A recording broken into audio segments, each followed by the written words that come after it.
अस्सलाम वालेकुम नाजरीन, प्रोग्राम अज दी गल नाल मैं वां तुहाडा मेज़बान शाहिद सकलैन लक। अमरीका ते ईरान दे दरमियान एक तारीखी अमन मुआहदा तय पा गया, जिस तो बाद दोवां मुल्कां ने लबनान समेत हर जगह जारी लड़ाई ते फौजी कार्रवाइयां नूं फौरी तौर ते फौरी और मुस्तकिल तौर ते जिहड़ा खत्म करने का ऐलान कर दिता है।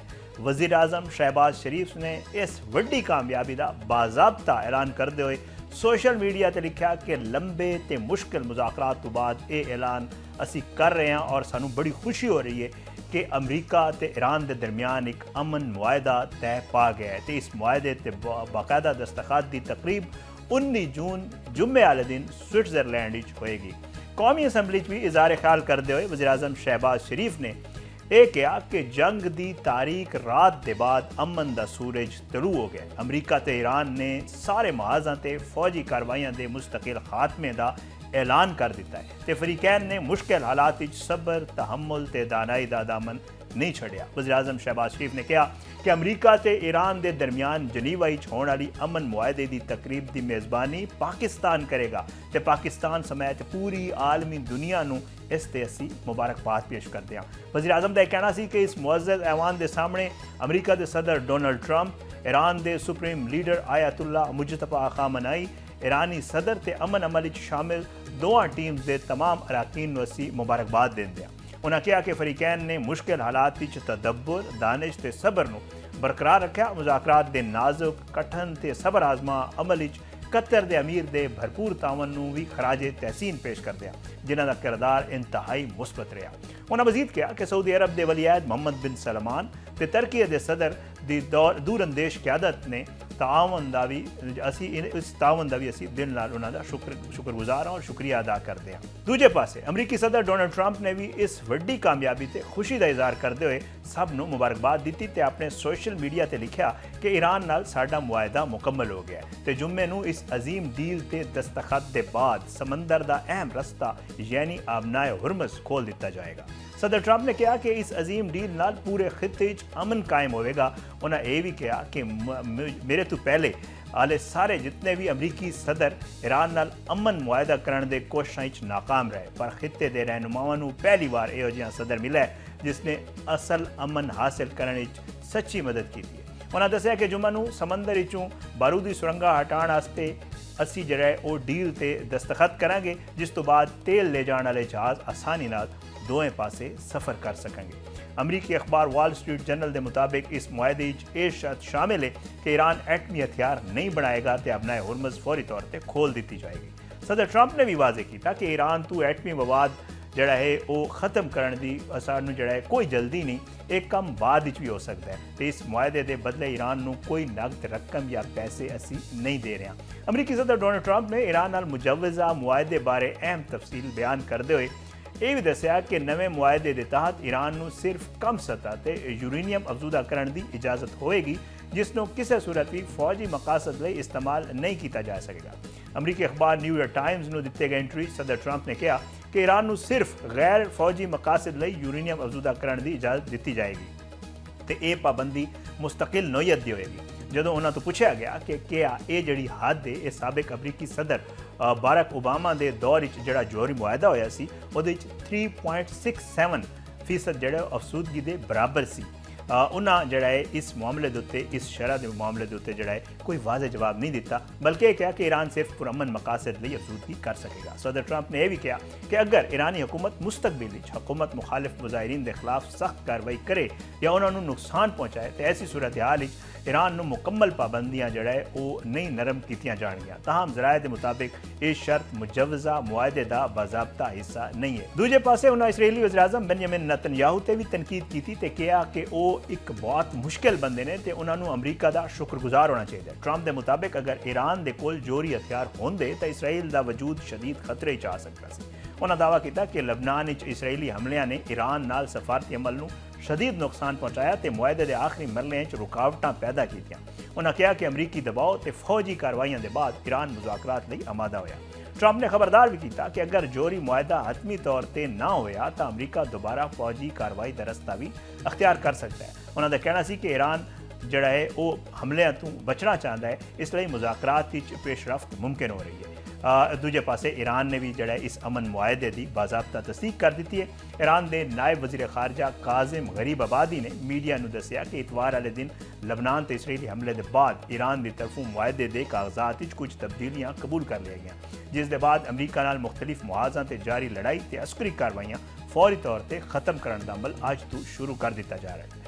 ਉਹਨਾਂ ਦੱਸਿਆ ਕਿ ਇਸ ਮੁਆਹਦੇ ਤੇ ਬਾਕਾਇਦਾ ਦਸਤਖਤ ਜੁਮੇ ਨੂੰ ਹੋਣਗੇ ਤੇ ਇਸ ਤੋਂ ਬਾਅਦ ਹੀ ਇਸ ਦਾ ਮਤਨ ਆਵਾਮ ਦੇ ਸਾਹਮਣੇ ਲਾਇਆ ਜਾਏਗਾ। ਉਹਨਾਂ ਦਾ ਕਹਿਣਾ ਸੀ ਕਿ ਅਸੀਂ ਵੇਖਾਂਗੇ ਕਿ ਅਮਰੀਕਾ ਆਪਣੇ ਵਾਅਦੇ ਕਿੰਨਾ ਪੂਰਾ ਕਰਦਾ ਹੈ ਤੇ ਜਦੋਂ ਯਕੀਨ ਹੋ ਗਿਆ ਤਾਂ 60 ਦਿਨ ਦਾ ਮੁਜ਼ਾਕਰਾਤੀ ਅਮਲ ਸ਼ੁਰੂ ਹੋ ਜਾਵੇਗਾ। ਈਰਾਨ ਨੇ ਕਿਹਾ ਕਿ ਇਸ 60 ਦਿਨ ਦੇ ਮੁਜ਼ਾਕਰਾਤ ਵਿੱਚ ਜੋਹਰੀ ਮਾਮਲਾਤ, ਰੋਕੇ ਗਏ ਪੈਸਿਆਂ ਦੀ ਵਾਪਸੀ, ਨਾਕਾਬੰਦੀ ਦਾ ਖਾਤਮਾ, ਜੰਗ ਦੀ ਮੁਕੰਮਲ ਬੰਦਿਸ਼, ਇਕਤਸਾਦੀ ਪਾਬੰਦੀਆਂ ਹਟਾਉਣ ਤੇ ਦੁਬਾਰਾ ਤਾਮੀਰ ਨੌ ਦੇ ਮਾਮਲਾਤ ਸ਼ਾਮਿਲ ਹੋਣਗੇ। ਉਹਨਾਂ ਖਬਰਦਾਰ ਕੀਤਾ ਕਿ ਅਗਰ ਅਮਰੀਕਾ ਨੇ ਮੁਆਹਦੇ ਦੀ ਪਾਸਦਾਰੀ ਨਾ ਕੀਤੀ ਤਾਂ ਈਰਾਨ ਸਖਤ ਰੱਦ-ਅਮਲ ਦੇਗਾ। ਈਰਾਨ ਦੇ ਸਰਕਾਰੀ ਟੀਵੀ ਨੇ ਦਾਅਵਾ ਕੀਤਾ ਕਿ ਈਰਾਨ ਨੇ ਆਪਣੀ ਹਕਮਤ ਅਮਲੀ ਨਾਲ ਅਮਰੀਕਾ ਨੂੰ ਇਸ ਮੁਆਹਦੇ ਲਈ ਮਜਬੂਰ ਕੀਤਾ ਹੈ ਤੇ ਇਸਰਾਈਲ ਤੇ ਮੁਮਕਿਨਾ ਜਵਾਬੀ ਹਮਲੇ ਵੀ ਮਨਸੂਖ ਕਰ ਦਿੱਤੇ ਗਏ ਨੇ।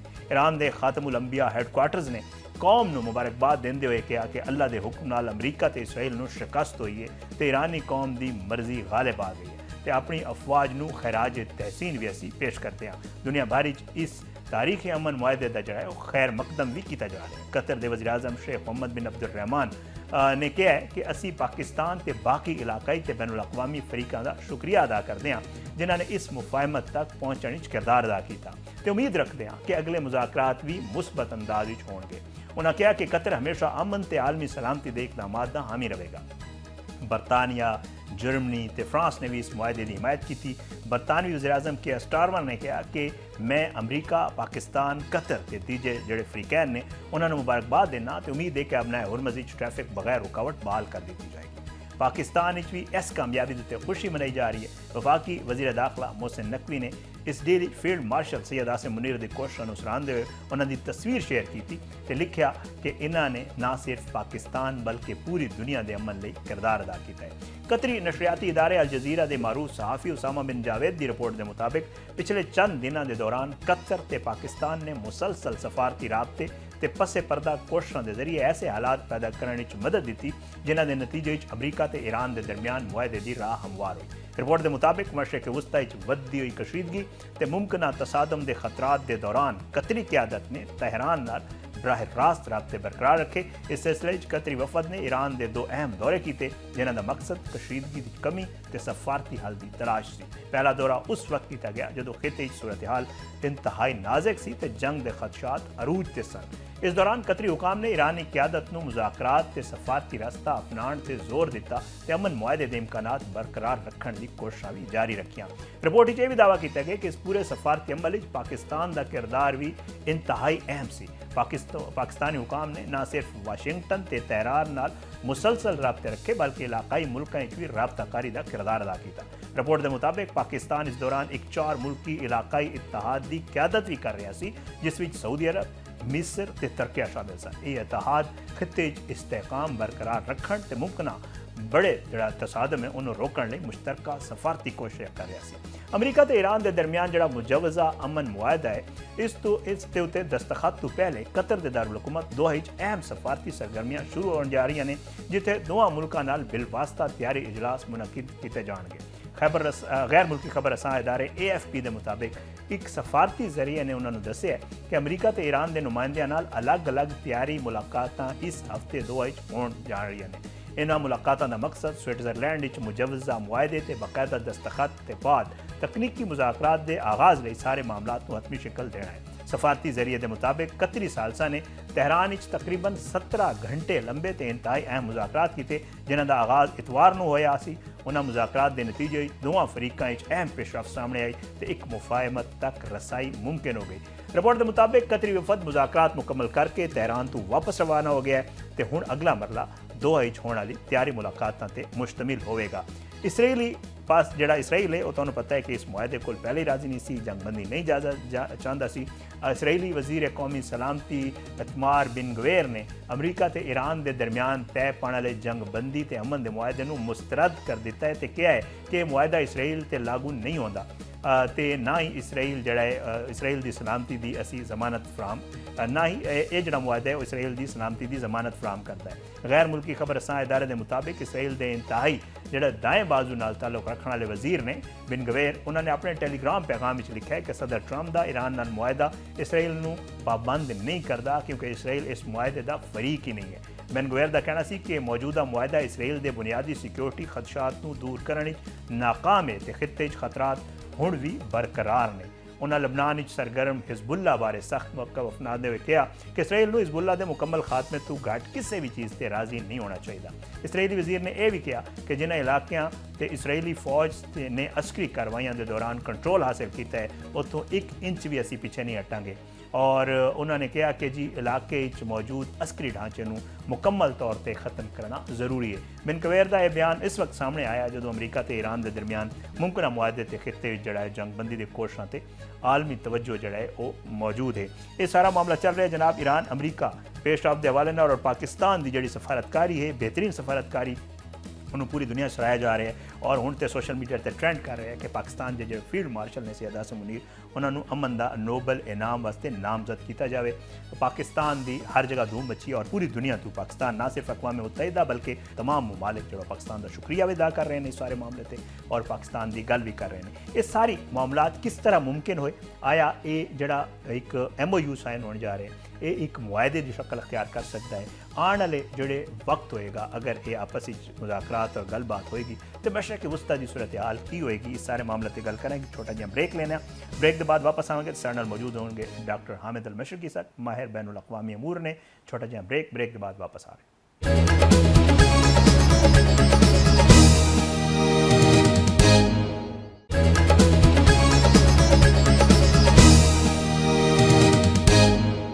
वेलकम बैक नाजरीन, गल करने ईरान अमरीका मुआहदे के हवाले नाल साडे नाल मौजूद ने डॉक्टर हामिद अल मशरकी साहब, माहिर बैनुल अक़वामी अमूर ने। डॉक्टर साहब बहुत बहुत शुक्रिया सर प्रोग्राम में शिरकत की। सब तो पहला तो ये जी लेटेस्ट डिवेलपमेंट आई है एक मुआहदा होने जा रहा है इस पेशरफ्त नूं किस तरह वेख रहे हो सर? जी मैं समझना वा कि बहुत वड्डी कामयाबी है और दुनिया जी है वो एक बड़े जिनके दुनिया ने सुख का साथ लिता है उसकी वजह है सी कि तुसी देखो कि हर लंघते दिन के नाल सूरत हाल खराब होंदी जा रही सी और इंज लगदा सी जिवें अज वड्डी जंग शुरू हुई ते कल वड्डी जंग शुरू हुई। असी देखिया विच 2-3 बारी जिहड़े ने हालात बहुत खराब भी होए और उसकी सब तो वड्डी जिहड़ी वजह है वो इसराइल नेतन्याहू है जिन्हें लबनान विच जुल्म भी शुरू किया है, लबनान विच बंबारी भी कर रहा और वो सारे सूरत हाल की वजह नाल मैं समझना कि मामले बड़े खराब हुए। ਇਹਦੇ ਵਿੱਚ जिस तरह ਹੁਣ ਅੱਜ ਐਲਾਨ ਹੋਇਆ ਹੈ ਜੁਮੇ ਨੂੰ ਦਸਤਖਤ ਹੋਣ ਦੇ ਉਹਦੇ ਵਿੱਚ 14 ਪੁਆਇੰਟ ਵੀ ਨੇ। ਇਹ ਸਾਰੀਆਂ ਚੀਜ਼ਾਂ ਹੁਣ ਇੰਨੀਆਂ ਕਲੀਅਰ ਹੋ ਗਈਆਂ ਨੇ ਕਿ ਇਨਸ਼ਾਅੱਲਾ ਉਮੀਦ ਹੈ ਕਿ ਇਹਨਾਂ ਹੁਣ 2-3 ਦਿਨਾਂ ਦੇ ਵਿੱਚ ਵੀ ਇਸਰਾਈਲ ਦੀ ਕੋਈ ਜ਼ਰੂਰਤ ਨਹੀਂ ਹੋਏਗੀ ਹਮਲਾ ਕਰਨ ਦੀ। ਔਰ ਦੂਸਰੀ ਗੱਲ ਹੈ ਵੀ ਕਿ ਇਹ ਮੁਆਹਦਾ 60 ਦਿਨਾਂ ਦਾ ਹੈ, 60 ਦਿਨਾਂ ਦੇ ਵਿੱਚ ਸਾਰੇ ਮਾਮਲਾਤ ਨੂੰ ਮੁਕੰਮਲ ਤੌਰ ਤੇ ਫਾਈਨਲ ਕਰਨਾ ਹੈ ਔਰ ਉਹਦੇ ਬਾਅਦ ਫਿਰ ਇਹ ਜਿਹੜਾ ਐਗਰੀਮੈਂਟ ਹੈ ਤੁਹਾਨੂੰ ਪਤਾ ਹੈ ਕਿ ਇਹ ਮੁਕੰਮਲ ਇੱਕ ਜੰਗਬੰਦੀ ਦੀ ਸ਼ਕਲ ਇਖਤਿਆਰ करेगा। और ये सब तो अहम गल है वे कि एग्रीमेंट की आखिरकार मंजूरी या आखिरकार एक तरह की तौसीक जो लफ्ज इस्तेमाल किया गया है वो सलामती कौंसल के कोलों भी करवाई जाएगी यूनाइटेड नेशन की। और यही तजवीज़ जी मैं भी कई बारी दी कि ये कितने ना कितने यूनाइटेड नेशन या सलामती कौंसल नूं भी शामिल करना चाहिए। ਹੁਣ ਦੀ ਜਿਹੜੀ ਤੱਕ ਦੀ ਜਿਹੜੀ ਸੂਰਤ ਹਾਲ ਹੈ ਮੈਂ ਸਮਝਦਾ ਪਾਕਿਸਤਾਨ ਦਾ ਕਿਰਦਾਰ, ਪਾਕਿਸਤਾਨ ਦੀਆਂ ਮਿਹਨਤਾਂ ਪੂਰੀ ਦੁਨੀਆ ਦੇ ਵਿੱਚ ਜਿਹੜੇ ਮਮਾਲਿਕ ਸ਼ਾਮਲ ਸਨ ਉਹਨਾਂ ਦੀ ਜਿਹੜੀ ਕੋਸ਼ਿਸ਼ ਸਨ ਖੁਸੂਸੀ ਤੌਰ ਤੇ ਕਤਰ, ਸਾਊਦੀ ਅਰਬ, ਤੁਰਕੀ, ਮਿਸਰ, ਚਾਈਨਾ, ਰਸ਼ੀਆ ਇਹ ਸਾਰੀਆਂ ਕੋਸ਼ਿਸ਼ਾਂ ਤੇ ਸਾਰੀ ਦੁਨੀਆ ਅੱਜ ਪਾਕਿਸਤਾਨ ਦੇ ਫੀਲਡ ਮਾਰਸ਼ਲ ਸਾਹਿਬ ਦੀ ਤੇ ਪ੍ਰਾਈਮ ਮਿਨਿਸਟਰ ਸਾਹਿਬ ਦੀਆਂ ਗੱਲਾਂ ਕਰ ਰਹੀ ਹੈ, ਉਹਨਾਂ ਦੀ ਤਾਰੀਫਾਂ ਕਰ ਰਹੀ ਹੈ ਜਿਨ੍ਹਾਂ ਦਾ ਉਹਨਾਂ ਦਾ ਭਰਪੂਰ ਉਹਨਾਂ ਦਾ ਹੱਕ ਬਣਦਾ ਹੈ। ਜਿਸ ਤਰ੍ਹਾਂ ਉਹਨਾਂ ਨੇ ਦੁਨੀਆ ਨੂੰ ਇੱਕ ਬਹੁਤ ਵੱਡੀ ਜੰਗ ਤੋਂ ਬਚਾ ਕੇ ਅੱਜ ਅਮਨ ਮੁਆਹਦੇ ਦੇ ਉੱਤੇ ਲੈ ਕੇ ਆਏ ਨੇ। ਡਾਕਟਰ ਸਾਹਿਬ ਬੜਾ ਚੈਲੰਜਿੰਗ ਟਾਈਮ ਸੀ, ਤੁਸੀਂ ਆਪ ਵੀ ਜ਼ਿਕਰ ਕਰ ਗਏ ਹੋ ਪਾਕਿਸਤਾਨ ਲਈ।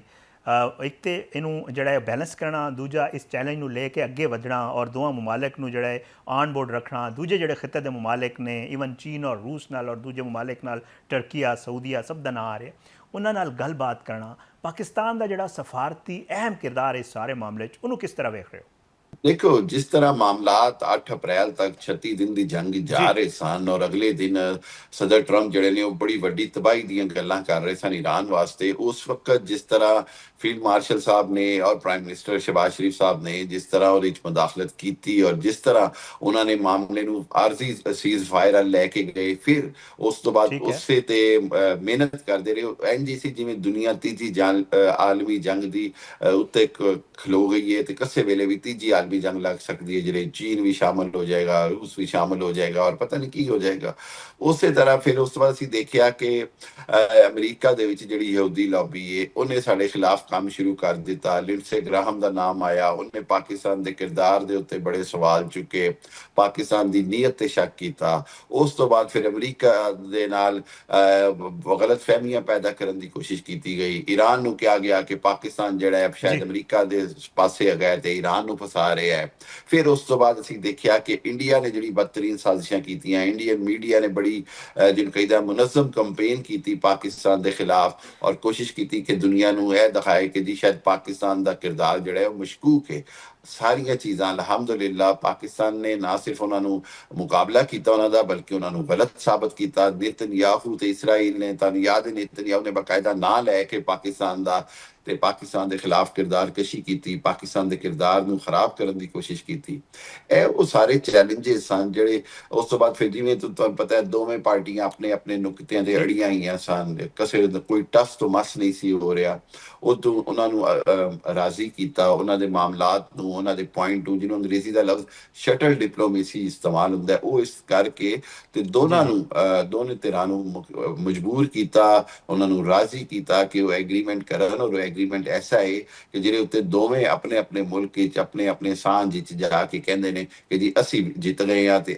ਸਾਡੀ ਫਤਹ ਹੋਈ ਹੈ ਇਹ ਕੋਈ ਆਸਾਨ ਕੰਮ ਨਹੀਂ ਸੀ ਔਰ ਮੈਂ ਸਮਝਣਾ ਕਿ ਇਹ ਇੱਕ ਪਾਕਿਸਤਾਨ ਦੇ ਵਾਸਤੇ ਤਾਰੀਖੀ ਕੰਮ ਹੈ ਅੱਲਾਹ ਤਾਲਾ ਦੀ ਖਾਸ ਮਦਦ ਸ਼ਾਮਲ ਹੈ ਔਰ ਅੱਲਾਹ ਤਾਲਾ ਦੀ ਇਸ ਮਦਦ ਦੇ ਵਿੱਚ ਨੀਅਤ ਦਾ ਹੋਣਾ ਬੜਾ ਜ਼ਰੂਰੀ ਸੀ ਔਰ ਅਸੀਂ ਦੇਖਿਆ ਕਿ ਪੂਰੀ ਕੌਮ ਜਿਹੜੀ ਹੈ ਅੱਜ ਇਸ ਗੱਲ ਤੋਂ ਬੜੇ ਫਖਰ ਨਾਲ ਉਹਦਾ ਸਰ ਬੁਲੰਦੇ ਕਿ ਪੂਰੀ ਦੁਨੀਆ ਆਇੰਦਾ ਕਈ ਦਹਾਈਆਂ ਤੱਕ ਮੈਂ ਸਮਝਦਾ ਹਾਂ ਕਿ ਪਾਕਿਸਤਾਨ ਦੇ ਇਸ ਕਿਰਦਾਰ ਨੂੰ ਸਰਾਹਦੀ ਰਹੇਗੀ ਇਹ ਪਾਕਿਸਤਾਨ ਦਾ ਕਿਰਦਾਰ ਜਿਹੜਾ ਹੈ ਉਹਨੇ ਪਾਕਿਸਤਾਨ ਨੂੰ ਦੁਨੀਆ ਦੀਆਂ ਮੁਲਕਾਂ ਦੇ ਵਿੱਚ ਇੱਕ ਬੜਾ ਉੱਚੇ ਮੁਕਾਮ ਤੇ ਖੜਾ ਕਰ ਦਿੱਤਾ ਹੈ ਸਭ ਇੱਕ ਬੇਸ਼ੱਕ ਬਹੁਤ ਵੱਡੀ ਡਿਵੈਲਪਮੈਂਟ ਹੈ ਅਗਰ ਈਰਾਨ ਅਮਰੀਕਾ ਤਾਲੁਕਾਤ ਨਾਰਮਲਾਈਜ਼ ਹੁੰਦੇ ਨੇ ਤੇ ਜਿਹੜਾ ਇਹ ਖਿੱਤਾ ਹੈ ਸਪੈਸ਼ਲੀ ਮਸ਼ਰਕ ਵਸਤਾ ਦੀ ਅਗਰ ਮੈਂ ਗੱਲ ਕਰਾਂ ਕੀ ਅਸਰ ਵੇਖ ਰਹੇ ਹੋ ਮੁਸਤਕਬਲ ਵਿੱਚ ਤੁਸੀਂ ਇਸ ਖਿੱਤੇ ਦੇ ਉੱਤੇ ਸਪੈਸ਼ਲੀ ਦੇਖੋ ਇਹ ਗੱਲ ਤੇ ਹੈਗੀ ਏ ਕਿ ਜਿਸ ਤਰ੍ਹਾਂ ਈਰਾਨ ਨੇ ਡਟ ਕੇ ਮੁਕਾਬਲਾ ਕੀਤਾ ਅਮਰੀਕਾ ਦਾ ਤੇ ਇਸਰਾਈਲ ਦਾ ਔਰ ਉਸ ਤੋਂ ਬਾਅਦ ਉਹਨੇ ਹਥਿਆਰ ਨਹੀਂ ਸੁੱਟੇ ਉਹਨੇ ਅਮਰੀਕਾ ਤੇ ਇਸਰਾਈਲ ਦੇ ਜਿੰਨੇ ਮਕਸਦ ਸਨ ਚਾਹੇ ਉਹ ਨਵੀਂ ਹਕੂਮਤ ਬਣਾਉਣ ਦਾ ਅਹਿਮਦ ਰਜ਼ਾ ਪਹਿਲਵੀ ਨੂੰ ਲਿਆਉਣ ਦਾ ਅਮਰੀਕਾ ਦਾ ਜਿਹੜਾ ਕੋਸ਼ਿਸ਼ ਸੀ ਕਿ ਈਰਾਨ ਦੇ ਪੂਰੇ ਐਟਮੀ ਅਸਾਸਿਆਂ ਤੇ ਕਬਜ਼ਾ ਕਰ ਲਿੱਤਾ ਜਾਏ ਔਰ ਬਹੁਤ ਸਾਰੇ ਜਿਹੜੇ ਇਰਾਦੇ ਸਨ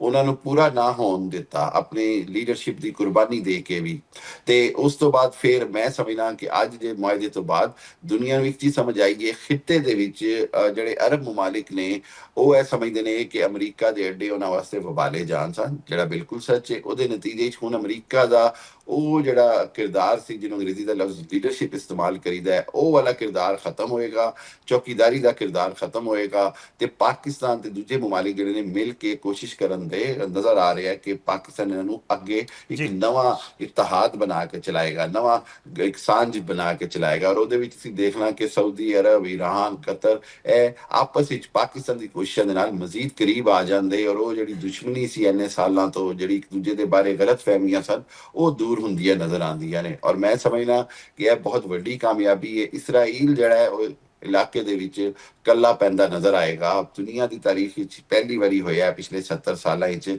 ਕਿ ਅੱਜ ਯਹੂਦੀਆਂ ਨੂੰ ਇਸਰਾਈਲ ਨੂੰ ਜਿਹੜਾ ਜ਼ਾਇਨਿਸਟ ਲੌਬੀ ਹੈ ਉਹਨੂੰ ਸਭ ਤੋਂ ਘੱਟ ਹਮਾਇਤ ਹਾਸਲ ਹੈ ਕਿਉਂਕਿ ਉਹਨਾਂ ਨੇ ਜ਼ੁਲਮ ਕੀਤੇ ਨੇ ਦੁਨੀਆ ਨੂੰ ਉਹਨਾਂ ਦੇ ਜ਼ੁਲਮ ਨਜ਼ਰ ਆ ਰਹੇ ਨੇ ਭਾਵੇਂ ਉਹ ਫਲਸਤੀਨ ਵਿੱਚ ਹੋਏ ਲਬਨਾਨ ਵਿੱਚ ਹੋਏ ਜਾਰਡਨ ਵਿੱਚ ਹੋਏ ਸੀਰੀਆ ਵਿੱਚ ਹੋਏ ਉਹਦੇ ਬਾਅਦ ਹੁਣ ਅੱਜ ਨੇਤਨਯਾਹੂ ਜਿਵੇਂ ਕੱਲਾ ਹੈ ਉਹਦੀ ਵਜ੍ਹਾ ਨਾਲ ਮੈਂ ਸਮਝਦਾ ਕਿ ਹੁਣ ਜਿਹੜੀ ਖਿੱਤੇ ਦੀ ਸੂਰਤ ਹਾਲ ਹੈ ਉਹਦੇ ਵਿੱਚ ਅਰਬ ਮੁਸਲਮਾਨ ਮੁਮਾਲਿਕ ਮਿਲ ਕੇ ਇੱਕ ਆਪਣਾ ਜੀ ਜੀ ਦਿਫਾਈ ਨਿਜ਼ਾਮ ਵੀ ਬਣਾ ਸਕਦੇ ਨੇ, ਜਿਹਦੇ ਵਿੱਚ ਜਿਵੇਂ ਪਾਕਿਸਤਾਨ ਸਾਊਦੀਆ ਦਾ ਸਟ੍ਰੈਟੇਜਿਕ ਮੁਆਹਿਦਾ ਹੈ, ਉਹਦੇ ਵਿੱਚ ਕਤਰ ਤੇ ਤੁਰਕੀ ਵੀ ਆ ਸਕਦੇ ਨੇ। ਐਸੇ ਤਰ੍ਹਾਂ ਅਮਰੀਕਾ ਦਾ ਕੋਲੋਂ ਜਿਹੜੇ ਹਜ਼ਾਰਾਂ ਕਰੋੜਾਂ ਅਰਬਾਂ ਡਾਲਰ ਲੈਂਦਾ ਸੀ ਅਮਰੀਕਾ ਅਰਬ ਮੁਲਕਾਂ ਕੋਲੋਂ ਉਹਨਾਂ ਦੀ ਹਿਫਾਜ਼ਤ ਦੇ ਨਾਂ ਤੇ, ਹੁਣ ਉਹਨੂੰ ਉਹ ਉਸ ਤਰ੍ਹਾਂ ਨਹੀਂ ਮਿਲਣ ਦੇ, ਇਹ ਇੱਕ ਫਾਇਦਾ ਹੋਏਗਾ। ਖਿੱਤੇ ਦੇ ਵਿੱਚ ਅਰਬ ਮਮਾਲਿਕ ਤੇ ਬਾਕੀ ਮਮਾਲਿਕ ਇਸਰਾਈਲ ਦੇ ਖਿਲਾਫ ਇੱਕ ਠੀਕ ਹੈ। ਇਕੱਠ ਬਣਾਉਣ ਦੀ ਪੋਜੀਸ਼ਨ ਵਿੱਚ ਆ ਜਾਂਦੇ। ਬਦਕਿਸਮਤੀ ਨਾਲ UAE ਇੱਕ ਦੂਸਰੇ ਪਾਸੇ ਇਸ ਵੇਲੇ ਖੜਾ ਹੈ, ਲੇਕਿਨ ਮੈਂ ਸਮਝਦਾ ਹਾਂ ਕਿ ਸ਼ਾਇਦ ਉਹਨੂੰ ਵੀ ਜਲਦੀ ਸਮਝ ਆ ਜਾਏਗੀ। ਨਹੀਂ ਤੇ ਸਿਰਫ ਖਿੱਤੇ ਦੇ ਵਿੱਚ ਹੁਣ ਇੰਡੀਆ ਤੇ ਇਸਰਾਈਲ ਅਲੱਗਾ ਰਹਿ ਗਏ ਨੇ ਤੇ ਬਾਕੀ ਖਿੱਤੇ ਦੇ ਤਾਕਤਾਂ ਇੱਕ ਪਾਸੇ ਨੇ, ਭਾਵੇਂ ਉਹ ਚੀਨ ਤੇ ਰੂਸ ਹੋਣ ਜਾਂ ਪਾਕਿਸਤਾਨ ਹੋਏ। ਡਾਕਟਰ ਸਾਹਿਬ, ਫਿਲਹਾਲ ਇੱਕ MOU ਦੀ ਗੱਲ ਕੀਤੀ ਜਾ ਰਹੀ ਹੈ, ਕਿਹਾ ਜਾ ਰਿਹਾ 60 ਦਿਨਾਂ ਦੀ ਜੰਗ ਬੰਦੀ ਹੈ ਔਰ ਇਸ ਨੂੰ ਇੱਕ ਫਿਰ ਅੱਗੇ ਵਧਾਇਆ ਜਾਏਗਾ, ਗੱਲਬਾਤ ਹੋਏਗੀ ਔਰ ਕੋਈ ਹਤਮੀ ਸ਼ਕਲ ਦਿੱਤੀ ਜਾਏਗੀ। ਕਿੰਨਾ ਇੱਕ ਲੱਗ ਰਿਹਾ ਤੁਹਾਨੂੰ, ਕਿੰਨੇ ਚਾਂਸਸ ਲੱਗ ਰਹੇ ਨੇ ਕਿ ਇੱਕ ਜਿਹੜਾ ਇੱਕ ਆਰਜ਼ੀ ਜਿਹਾ ਮੁਆਹਿਦਾ ਜਾਂ MOU ਅਸੀਂ ਇਹਨੂੰ ਕਹਿ ਸਕਦੇ ਹਾਂ, ਉਹ ਸਾਈਨ ਹੋ ਰਿਹਾ, ਇੱਕ ਮੁਸਤਕਿਲ ਜੰਗ ਬੰਦੀ ਔਰ ਮੁਸਤਕਿਲ ਮੁਆਹਿਦੇ ਜਿਹੜਾ ਹੈ ਉਹ ਤਬਦੀਲ ਹੋ ਜਾਏਗਾ? ਬਿਲਕੁਲ ਉਮੀਦ ਤੇ ਬਹੁਤ ਹੈ, ਲੇਕਿਨ ਉਹਦੇ ਵਿੱਚ ਖਤਰਾ ਵੀ ਹੈ। ਖਤਰਾ ਇਸ ਸਹੀ। ਤਰ੍ਹਾਂ ਹੈ ਕਿ ਇਸਰਾਈਲ ਦੇ ਕੋਲੋਂ ਤੁਹਾਨੂੰ ਪਤਾ ਹੈ ਨੇਤਨਯਾਹੂ ਜਿਹੜਾ ਹੈ ਉਹ ਅਗਰ ਅੱਜ ਜੰਗ ਬੰਦ ਕਰ ਦੇ ਤੇ 15 ਦਿਨਾਂ ਬਾਅਦ ਉਹ ਜੇਲ੍ਹ ਵੀ ਹੋ ਸਕਦਾ ਹੈ। ਉਹਦੇ ਖਿਲਾਫ ਇੰਨੇ ਮੁਕੱਦਮੇ ਨੇ, ਸਾਰਾ ਕੁਛ ਹੈ। ਤੇ ਮੈਂ ਸਮਝਣਾ ਕਿ ਨੇਤਨਯਾਹੂ ਦੀ ਕੋਸ਼ਿਸ਼ ਹੋਏਗੀ ਕਿ ਇੱਕ ਵਾਰੀ ਫੇਰ ਹਰ ਹਾਲਤ ਵਿੱਚ ਉਹ ਜਿਹੜਾ ਹੈ ਜੰਗ ਸ਼ੁਰੂ ਕਰਾਏ। ਅੱਛਾ, ਹੁਣ ਸੂਰਤ-ਏ-ਹਾਲ ਇਹ ਵੇ ਕਿ ਈਰਾਨ ਨੇ ਬੜਾ ਵਾਜ਼ੇ ਕਹਿ ਦਿੱਤਾ ਔਰ ਪੂਰੀ ਦੁਨੀਆ ਦੇ ਵਿੱਚ ਹੁਣ ਗਰੰਟੀਆਂ ਦੇ ਰਹੀ ਹੈ ਕਿ ਅਗਰ ਇਸਰਾਈਲ ਹਮਲਾ ਕਰੇਗਾ ਤੇ ਈਰਾਨ ਜੀ ਨੂੰ ਜੀ ਭਰਪੂਰ ਜਵਾਬ ਦਾ ਵੀ ਹੱਕ ਹੈ ਔਰ ਅਮਰੀਕਾ ਉਹਦੇ ਵਿੱਚ ਨਾ ਤੇ ਸ਼ਾਮਲ ਹੋਵੇਗਾ ਨਾ ਈਰਾਨ ਨੂੰ ਜਵਾਬੀ ਕਾਰਵਾਈ ਕਰੇਗਾ। ਔਰ ਸਭ ਤੋਂ ਵੱਡੀ ਗੱਲ ਹੈ ਵੀ ਕਿ ਖੁਦ ਅਮਰੀਕਾ ਜਿਹੜਾ ਹੈ ਉਹ ਜਿਸ ਤਰ੍ਹਾਂ ਈਰਾਨ ਦੇ ਉੱਤੇ ਚੜ੍ਹ ਦੌੜਦਾ ਹੈ ਉਹ ਨਹੀਂ ਹੋਏਗਾ। ਤੇ ਮੈਂ ਸਮਝਦਾ ਕਿ ਇਸਰਾਈਲ ਦੇ ਖਤਰੇ ਤੋਂ ਇਲਾਵਾ ਮੈਨੂੰ 60 ਦਿਨਾਂ ਦੇ ਵਿੱਚ ਹੋਰ ਕੋਈ ਖਤਰਾ ਨਹੀਂ ਨਜ਼ਰ ਆ ਠੀਕ ਹੈ। ਰਿਹਾ। ਲੇਕਿਨ ਚੂੰਕਿ ਬਹਰਹਾਲ ਇਸਰਾਈਲ ਦਾ ਬੜਾ ਕੰਟਰੋਲ ਹੈ, ਇਸਰਾਈਲੀ ਲੌਬੀ ਦਾ ਅਮਰੀਕਾ ਵਿੱਚ, ਤੇ 60 ਦਿਨਾਂ ਬਾਅਦ ਜਿਹੜਾ ਉਹ ਗਰਮੀਆਂ ਵੀ ਲੰਘਣੀਆਂ ਨੇ, ਅੱਧੀਆਂ ਹੋ ਜਾਣੀਆਂ ਨੇ, ਮੌਸਮ ਫਿਰ ਦੁਬਾਰਾ ਉਹਨਾਂ ਦੀ ਜੰਗ ਵਾਸਤੇ ਸਾਜ਼ਗਾਰ ਹੋ ਜਾਣਾ ਸਹੀ। ਹੈ। ਇਸ ਕਰਕੇ ਇਹ ਨਹੀਂ ਅਸੀਂ ਕਹਿ ਸਕਦੇ ਕਿ ਜੰਗ ਹਰ ਸੂਰਤ ਖਤਮ ਹੋ ਗਈ, ਲੇਕਿਨ ਉਮੀਦ ਹੈ ਕਿ ਅਮਰੀਕਾ ਨੇ ਬੜਾ ਸਬਕ ਸਿੱਖਿਆ ਹੈ, ਅਮਰੀਕਾ ਨੇ ਬੜੀ ਮਾਰ ਖਾਧੀ ਹੈ ਔਰ ਸਾਨੂੰ ਅਗਲੇ 15-20 ਦਿਨਾਂ ਹੀ ਨਜ਼ਰ ਆ ਜਾਏਗਾ ਕਿ ਅਮਰੀਕਾ ਆਪਣੀਆਂ ਜੀ ਫੌਜਾਂ ਕਿਸ ਤਰ੍ਹਾਂ ਪਿੱਛੇ ਲੈ ਕੇ ਜਾ ਰਿਹਾ ਹੈ, ਅਮਰੀਕਾ ਇਲਾਕੇ ਤੋਂ ਕਿਸ ਤਰ੍ਹਾਂ ਨਿਕਲ ਰਿਹਾ। ਉੱਥੋਂ ਸਾਨੂੰ ਅੰਦਾਜ਼ਾ ਹੋ ਜਾਏਗਾ ਕਿ ਕੀ ਵਾਕਈ ਜੰਗ ਮੁਸਤਕਿਲ ਬੰਦ ਹੋ ਰਹੀ ਹੈ ਜਾਂ 2 ਮਹੀਨੇ ਬਾਅਦ ਕੋਈ ਦੁਬਾਰਾ ਇੱਕ ਮੌਕਾ ਟਾਈਮ ਦਿੱਤਾ ਗਿਆ ਕਿ ਦੁਬਾਰਾ ਕੋਈ ਵੱਡੀ ਜੰਗ ਛਿੜੇ। ਕਿਉਂਕਿ ਅਗਰ ਹੁਣ ਦੁਬਾਰਾ ਜੰਗ ਛਿੜੀ ਵੱਡੀ ਤੇ ਉਹ ਬਹੁਤ ਖਤਰਨਾਕ ਹੋਏਗੀ। ਡਾਕਟਰ ਸਾਹਿਬ, ਨਾਲ ਹੀ ਰਹਿਣਾ, ਇੱਕ ਛੋਟਾ ਜਿਹਾ ਬ੍ਰੇਕ ਲੈਣਾ, ਬ੍ਰੇਕ ਦੇ ਬਾਅਦ ਵਾਪਸ ਆਵਾਂਗੇ, ਕੁਝ ਮਜ਼ੀਦ ਗੱਲ ਵੀ ਕਰਾਂਗੇ।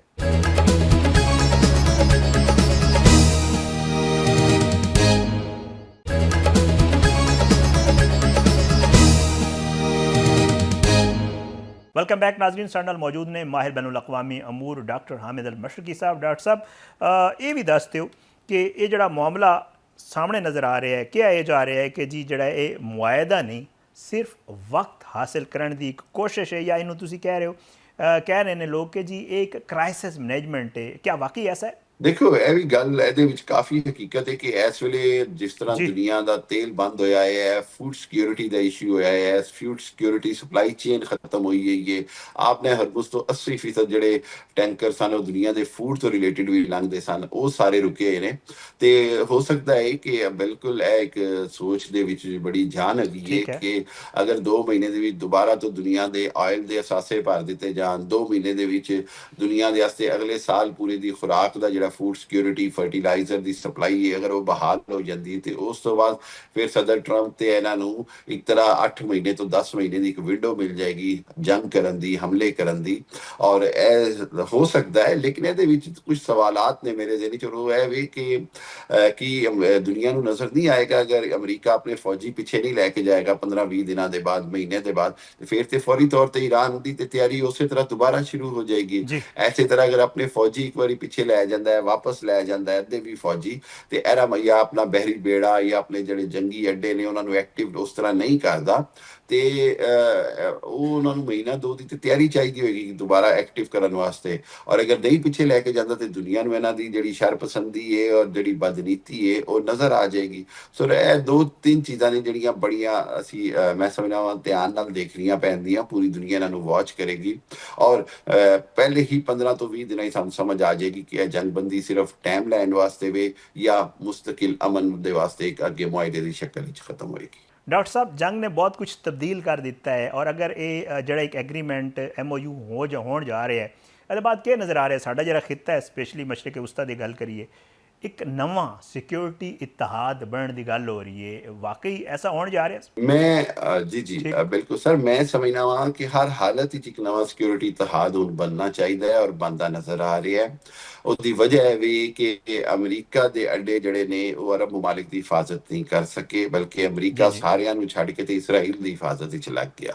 ਦੂਜੀ ਚੀਜ਼ ਹੈ ਵੀ ਕਿ ਅਰਬ ਮਮਾਲਿਕ ਨੂੰ ਇਹ ਨਜ਼ਰ ਆਇਆ ਹੈ ਕਿ ਈਰਾਨ ਡਾਇਰੈਕਟ ਕਦੀ ਵੀ ਉਹਨਾਂ ਦੇ ਨਾਲ ਦੁਸ਼ਮਣੀ ਨਹੀਂ ਚਾਹੁੰਦਾ, ਬਲਕਿ ਈਰਾਨ ਦੀ ਦੁਸ਼ਮਣੀ ਸਿਰਫ ਤੇ ਸਿਰਫ ਇਸਰਾਈਲ ਦੇ ਨਾਲ ਹੈ। ਅੱਜ ਦੇ ਇੱਕ ਸਰਵੇ ਦੇ ਮੁਤਾਬਿਕ ਅਰਬ ਮੁਲਕਾਂ ਵਿੱਚ ਜਿੱਥੇ ਜਿੱਥੇ ਈਰਾਨ ਨੇ ਬੰਬਾਰੀ ਵੀ ਕੀਤੀ, ਈਵਨ ਉੱਥੇ ਦੀ ਆਵਾਮ ਵੀ ਅੱਜ ਜ਼ਿਆਦਾ ਈਰਾਨ ਦੇ ਨਾਲ ਹੈ ਇਹਦੇ ਨਾਲੋਂ ਜਿੰਨੀ ਉਹ ਅਮਰੀਕਾ ਦੇ ਨਾਲ ਠੀਕ ਹੈ। ਸੀ, ਕਿਉਂਕਿ ਉਹਨਾਂ ਨੂੰ ਸਮਝ ਆ ਗਈ। ਹੁਣ ਇਹ ਸਾਰੀ ਸੂਰਤ-ਏ-ਹਾਲ ਦੇ ਵਿੱਚ ਦੇਖੋ, ਇਸਰਾਈਲ ਤੇ ਅਮਰੀਕਾ ਦੀ ਭਰਪੂਰ ਕੋਸ਼ਿਸ਼ ਸੀ ਕਿ ਹਰ ਹਾਲਤ ਵਿੱਚ ਈਰਾਨ ਤੇ ਸਾਊਦੀ ਅਰਬ ਤੇ ਅਰਬ ਮੁਲਕਾਂ ਦੀ ਜੰਗ ਕਰਾ ਦਿੱਤੀ ਜਾਏ। ਉਹਦੇ ਵਿੱਚ ਵੀ ਉਹਨੂੰ ਬੜੀ ਭਰਪੂਰ ਨਾਕਾਮੀ ਹੋਈ। ਉਹਦੇ ਚ ਅਮਰੀਕਾ ਨੇ ਵੀ ਕੋਸ਼ਿਸ਼ ਕੀਤੀ, ਇਸਰਾਈਲ ਨੇ ਵੀ ਕੋਸ਼ਿਸ਼ ਕੀਤੀ। ਹੁਣ ਮੈਂ ਸਮਝਣਾ ਵਾਂ ਕਿ ਜਦੋਂ ਇਹਨਾਂ ਨੂੰ ਇਹ ਕਲੈਰਿਟੀ ਹੋ ਗਈ ਹੈ ਤੇ ਇੱਕ ਸਹੀ। ਨੈਚੁਰਲੀ ਇਹਨਾਂ ਦਾ ਇਤਿਹਾਦ ਬਣਦਾ ਨਜ਼ਰ ਆਉਂਦਾ ਹੈ ਔਰ ਇਤਿਹਾਦ ਜਿਹੜਾ ਹੈ ਉਹ ਇਸਰਾਈਲ ਦੀ ਜਾਹੀਰੀਅਤ ਦੇ ਖਿਲਾਫ ਹੋਏਗਾ, ਫਲਸਤੀਨ ਦੇ ਮਜ਼ਲੂਮਾਂ ਨੂੰ ਬਚਾਉਣ ਵਾਸਤੇ ਹੋ ਸਕਦਾ ਹੈ। ਪਾਕਿਸਤਾਨ ਦਾ ਬੜਾ ਅਹਿਮ ਕਿਰਦਾਰ ਹੈ ਔਰ ਅਗਰ ਪਾਕਿਸਤਾਨ ਉਹਨਾਂ ਨੂੰ ਨੈਟ ਸਿਕਿਉਰਿਟੀ ਪ੍ਰੋਵਾਈਡਰ ਬਣਦਾ ਹੈ, ਜਿਹੜਾ ਕਿ ਇਨਸ਼ਾਅੱਲਾ ਬਣਦਾ ਨਜ਼ਰ ਆ ਰਿਹਾ ਹੈ, ਤੇ ਉਹਨਾਂ ਨੂੰ ਉਹੀ ਤਰ੍ਹਾਂ ਦੀ ਬਲਕਿ ਅਮਰੀਕਾ ਨਾਲੋਂ ਬਿਹਤਰ ਸਿਕਿਉਰਿਟੀ ਮਿਲ ਜਾਏਗੀ, ਕਿਉਂਕਿ ਪਾਕਿਸਤਾਨ ਮੁਸਲਮਾਨ ਮੁਲਕ ਹੈ, ਪਾਕਿਸਤਾਨ ਐਟਮੀ ਜੀ ਜੀ। ਮੁਲਕ ਹੈ, ਪਾਕਿਸਤਾਨ ਖਿੱਤੇ ਦੇ ਵਿੱਚ ਹੈ, ਪਾਕਿਸਤਾਨ ਨੂੰ ਕੋਈ ਹਜ਼ਾਰਾਂ ਮੀਲ ਦੂਰ ਤੋਂ ਫੌਜੀ ਨਹੀਂ ਲਿਆਣੇ, ਪਾਕਿਸਤਾਨ ਨੂੰ ਹਜ਼ਾਰਾਂ ਮੀਲ ਦੂਰ ਤੋਂ ਤਿਆਰੇ ਨਹੀਂ ਲਿਆਣੇ, ਪਾਕਿਸਤਾਨ ਦੇ ਕੋਲ ਲੇਟੈਸਟ ਟੈਕਨੋਲੋਜੀ ਹੈ। ਤੇ ਸੋ ਇਸ ਸੂਰਤ-ਏ-ਹਾਲ ਦੇ ਵਿੱਚ ਇੱਕ ਉਹ ਜਿਹੜਾ ਇਤਿਹਾਦ ਪਾਕਿਸਤਾਨ ਨੈਟ ਸਿਕਿਉਰਿਟੀ ਬਣਾ ਕੇ ਦਵੇਗਾ, ਉਹ ਅਰਬ ਮੁਲਕਾਂ ਵਾਸਤੇ ਜ਼ਿਆਦਾ ਸਿਕਿਉਰ ਹੋਏਗਾ ਬਨਿਸਬਤ ਅਮਰੀਕਾ ਦੀ ਠੀਕ ਸਿਕਿਉਰਿਟੀ ਹੈ ਨਾਲੋਂ। ਡਾਕਟਰ ਸਾਹਿਬ, ਪਹਿਲੇ ਦਿਨ ਤੋਂ ਈਰਾਨ ਦਾ ਇੱਕ ਮੌਕਫ ਸੀ ਕਿ ਜੰਗਬੰਦੀ ਹਰ ਫਰੰਟ ਤੇ ਹੋਣੀ ਚਾਹੀਦੀ ਔਰ ਸਪੈਸ਼ਲੀ ਲਬਨਾਨ ਨੂੰ ਬੜੀ ਪ੍ਰਾਇੋਰਟੀ ਦਿੱਤੀ ਗਈ ਈਰਾਨ ਦੀ ਤਰਫ ਕੋਲ। ਮੈਂ ਅੱਜ ਵੀ ਵੇਖ ਰਿਹਾ ਸਾਂ, ਅਬਾਸ ਅਰਾਕਚੀ ਸਾਹਿਬ ਵੀ ਗੱਲ ਕਰ ਰਹੇ ਸਨ, ਜਾਂ ਇਸਮਾਈਲ ਬੁਕਾਈ ਸਾਹਿਬ ਨੇ ਜਿਹੜੀ ਪ੍ਰੈਸ ਕਾਨਫਰੰਸ ਕੀਤੀ, ਉਹਦੇ 'ਚ ਕਹਿ ਰਹੇ ਸਨ ਕਿ ਜੀ ਜੰਗਬੰਦੀ ਹਰ ਫਰੰਟ ਤੇ ਹੋਣੀ ਚਾਹੀਦੀ ਔਰ ਸਪੈਸ਼ਲੀ ਲਬਨਾਨ ਦੇ ਵੱਲ ਨਾਲ ਗੱਲ ਕੀਤੀ ਜਾ ਰਹੀ ਹੈ। ਤੇ ਕੀ ਨਜ਼ਰ ਆ ਰਿਹਾ ਹੈ, ਬੜਾ ਮੁਸ਼ਕਿਲ ਹੋ ਜਾਏਗਾ, ਇਸਰਾਈਲ ਤੇ ਨਹੀਂ ਚਾਹ ਰਿਹਾ ਉੱਥੇ ਜੰਗ ਬੰਦ ਕਰਨ, ਤੇ ਕਿਸ ਤਰ੍ਹਾਂ ਇਸ ਚੀਜ਼ ਨੂੰ ਯਕੀਨੀ ਬਣਾਇਆ ਜਾਏਗਾ ਅਮਰੀਕਾ ਦੀ ਤਰਫ ਕੋਲ ਕਿ ਉੱਥੇ ਲਬਨਾਨ ਵਿੱਚ ਵੀ ਇਸਰਾਈਲ ਹਮਲੇ ਨਾ ਕਰੇ? ਮੈਂ ਇਹ ਸਮਝਣਾ ਵਾਂ ਕਿ ਖੁਦ ਅਮਰੀਕਾ ਦੇ ਵਿੱਚ ਵੀ ਜੀ ਇਸ ਗੱਲ ਦੀ ਬੜੀ ਜ਼ਿਆਦਾ ਸਮਝ ਆ ਗਈ ਹੈ ਕਿ ਅਸਲ ਜਿਹੜਾ ਸ਼ੈਤਾਨ ਹੈ, ਅਸਲ ਫਸਾਦ ਦੀ ਜੜ ਇਸਰਾਈਲ ਹੈ। ਔਰ ਅਗਰ ਇਸਰਾਈਲ ਨਹੀਂ ਰੁਕੇਗਾ ਲਬਨਾਨ ਨੂੰ, ਤੇ ਫਿਰ ਈਰਾਨ ਦੀ ਜਿਹੜੀ ਜਵਾਬੀ ਕਾਰਵਾਈ ਹੈ, ਅਗਰ ਤੁਸੀਂ ਇੱਕ ਲੰਮੇ ਵਾਸਤੇ ਸੋਚ ਲਓ ਕਿ ਉਹਨਾਂ ਦੇ ਮਿਜ਼ਾਈਲਾਂ ਨੂੰ ਅਮਰੀਕੀ ਟੈਕਨੋਲੋਜੀ ਠੀਕ ਇੰਟਰਸੈਪਟ ਹੈ। ਕਰਨਾ ਨਾ ਕਰੇ, ਤੇ ਉਹ ਜਾਰਡਨ ਤੋਂ ਵੀ ਨਾ ਰੋਕੇ ਜਾਣ, ਉਹ ਕੁਵੈਤ ਤੋਂ ਵੀ ਨਾ ਰੋਕੇ ਜਾਣ ਔਰ ਡਾਇਰੈਕਟ ਜਾ ਕੇ ਇਸਰਾਈਲ ਵਿੱਚ ਡਿੱਗਣ ਲੱਗ ਪੈਣ, ਤੇ ਇਸਰਾਈਲ ਵਿੱਚ ਬਹੁਤ ਤਬਾਹੀ ਹੋਏਗੀ। ਔਰ ਮੈਨੂੰ ਲੱਗਦਾ ਹੈ ਕਿ ਅਗਰ ਇਹ ਮੁਆਇਦਾ ਹੋਏਗਾ ਤੇ ਇਹਦੇ ਵਿੱਚ ਇਹ ਸ਼ਰਤ ਸ਼ਾਮਲ ਹੋਏਗੀ ਕਿ ਅਗਰ ਉਹ ਇਸਰਾਈਲ ਨੂੰ ਰੋਕ ਨਹੀਂ ਸਕਦੇ, ਤੇ ਫਿਰ ਉਹ ਈਰਾਨ ਦੇ ਜਵਾਬੀ ਮਿਜ਼ਾਈਲਾਂ ਨੂੰ ਵੀ ਨਹੀਂ ਰੋਕਣ ਦੇ। ਅਗਰ ਇਸ ਗੱਲ ਦੇ ਤੇ, ਕਿਉਂਕਿ ਅਮਰੀਕਾ ਵੀ ਸਮਝਦਾ ਹੈ ਕਿ ਕਿਤੇ ਨਾ ਕਿਤੇ ਨੇਤਨਯਾਹੂ ਆਪਣੀ ਵਾਹਿਦ ਕੱਲੀ ਸ਼ਖਸੀਅਤ ਬਚਾਉਣ ਵਾਸਤੇ ਇਸਰਾਈਲ ਨੂੰ ਵੀ ਅੱਗੇ ਚ ਲਿਆ ਰਿਹਾ ਹੈ ਤੇ ਬਾਕੀ ਦੁਨੀਆ ਨੂੰ ਵੀ, ਤੇ ਹੋ ਸਕਦਾ ਉਹਨੂੰ ਸਬਕ ਸਿਖਾਉਣ ਵਾਸਤੇ ਈਰਾਨ ਨੂੰ ਬਾਕਾਇਦਾ ਖੁੱਲਾ ਹੱਥ ਦਿੱਤਾ ਜਾਏ। ਔਰ ਈਰਾਨ ਦੇ ਜਿਹੜੇ ਬੈਲਿਸਟਿਕ ਮਿਜ਼ਾਈਲਸ ਔਰ ਦੂਜੇ ਮਿਜ਼ਾਈਲਸ ਨੇ, ਅਗਰ ਉਹ ਇੱਕ ਵਾਰੀ ਡਿੱਗਣਾ ਸ਼ੁਰੂ ਹੋ ਗਏ, ਤੇ ਮੈਂ ਸਮਝਣਾ ਕਿ ਖੁਦ ਇਸਰਾਈਲ ਦੀ ਪਬਲਿਕ ਜਿਹੜੀ ਹੈ ਉਹ ਨੇਤਨਯਾਹੂ ਨੂੰ ਕੱਢ ਬਾਹਰ ਸੁੱਟੇਗੀ ਔਰ ਨੇਤਨਯਾਹੂ ਵਾਸਤੇ ਮੁਸ਼ਕਲ ਦਿਨ ਨੇ। ਇਹ ਵਕਤ ਦੱਸੇਗਾ ਅਗਲੇ 10 ਤੋਂ 15 ਦਿਨਾਂ ਵਿੱਚ ਕਿ ਕੀ ਇਸਰਾਈਲ, ਦੇਖੋ ਇਸਰਾਈਲ ਨੇ ਤੇ ਲਬਨਾਨ ਤੇ ਕਾਰਵਾਈਆਂ ਤੇ ਸ਼ੈਤਾਨੀ ਹਮਲੇ ਕਰਨੇ ਹੀ ਕਰਨੇ ਨੇ।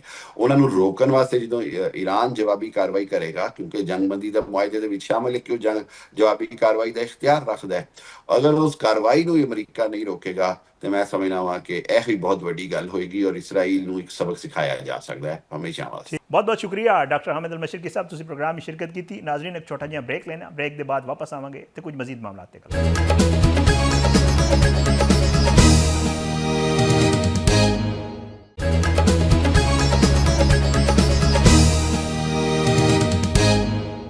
ਵੈਲਕਮ ਬੈਕ ਨਾਜ਼ਰੀਨ, ਔਰ ਪ੍ਰੋਗਰਾਮ ਦੇ ਆਖਰੀ ਹਿੱਸੇ 'ਚ ਜ਼ਰਾ ਗੱਲ ਕਰਨੇ ਆ ਆਜ਼ਾਦ ਕਸ਼ਮੀਰ ਦੀ ਸੂਰਤ ਹਾਲ ਤੇ। ਆਜ਼ਾਦ ਕਸ਼ਮੀਰ ਦੇ ਸ਼ਹਿਰੀਆਂ ਨੇ ਕਲਅਦਮ ਜੁਆਇੰਟ ਐਕਸ਼ਨ ਕਮੇਟੀ ਨੂੰ ਇੰਤਸ਼ਾਰ ਫੈਲਾਉਣ ਵਾਲੀ ਐਕਸ਼ਨ ਕਮੇਟੀ ਕਰਾਰ ਦੇ ਦਿੱਤਾ ਹੈ। ਆਜ਼ਾਦ ਕਸ਼ਮੀਰ ਦੇ ਅਮਨ ਤੇ ਯਕਜਹਿਤੀ ਦੇ ਖਿਲਾਫ ਸਰਗਰਮ ਕਲਅਦਮ ਜੁਆਇੰਟ ਐਕਸ਼ਨ ਕਮੇਟੀ ਦੇ ਗੁੰਮਰਾਹ ਕੁਨ ਏਜੰਡੇ ਨੂੰ ਸਾਰੇ ਤਬਕੇ ਜਿਹੜਾ ਹੈ ਉਹ ਮੁਸਤਰਦ ਕਰ ਰਹੇ ਨੇ।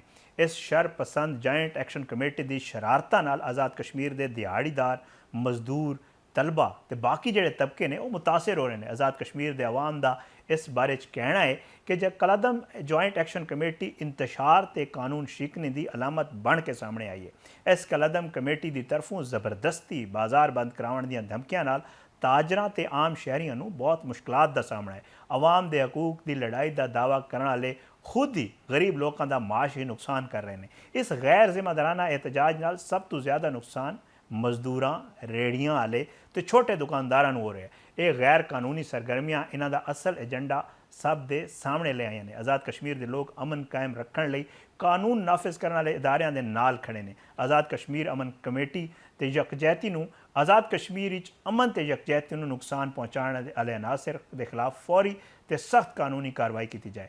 ਇਸ ਗੈਰ ਕਾਨੂੰਨੀ ਸਰਗਰਮੀ ਦੀ ਮੁਜ਼ੰਮਤ ਨਾਲ ਇਹ ਗੱਲ ਵਾਜ਼ਿਹ ਹੁੰਦੀ ਹੈ ਕਿ ਕਸ਼ਮੀਰੀ अवाम रियासती मौक़िफ़ की मुकम्मल हिमायत करते हैं। 6-7 दिनों से आज़ाद जम्मू कश्मीर के अंदर जो हड़ताल, जो मुजाहरे या जो इसका हालात बने हुए हैं, आज हम बेकार पड़े हुए हैं, हमारे घरों में के चूल्हे ठंडे हुए हैं। दुश्मन की उच्च हटकंडों को फ़रोग देना, कश्मीर में इंतशार को जन्म देना और दुश्मन के नज़रिए पे को फ़रोग देना इस कमेटी का बुनियादी मकसद है।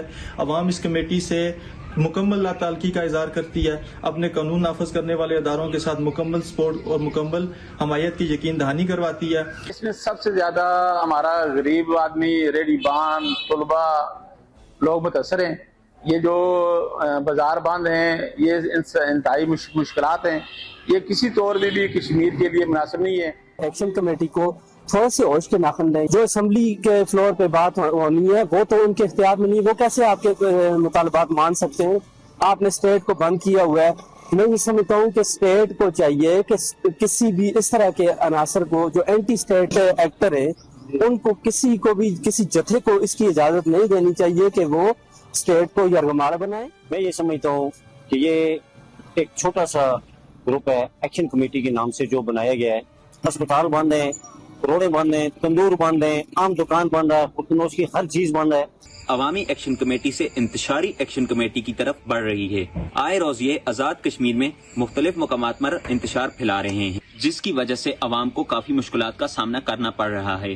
अब सवाल ये बनता है कि अवामी एक्शन कमेटी जो बनाई गई थी वो अवाम के हकूक के लिए बनाई गई थी, लेकिन ये तो अब अवाम को ही मुश्किलात का सामना करना पड़ रहा है। आज़ाद कश्मीर की अवाम इंतशारी एक्शन कमेटी की ये काल मुस्तरद करती है। आज़ाद जम्मू कश्मीर कलादम एक्शन कमेटी की हड़ताल की काल बिल्कुल ही मुस्तरद हो गया और रोज़मर्रा जिंदगी नॉर्मल चल रही है। आज़ाद कश्मीर अमन अमान नू खराब करने वाले अनासर दे गलत अज़ाइम नाकाम हो गए ने।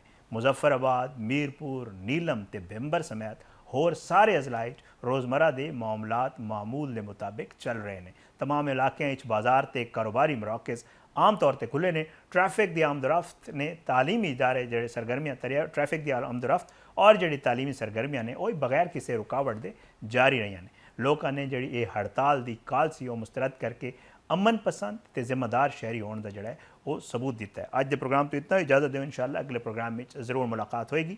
पाकिस्तान जिंदाबाद, अल्लाह हाफिज़।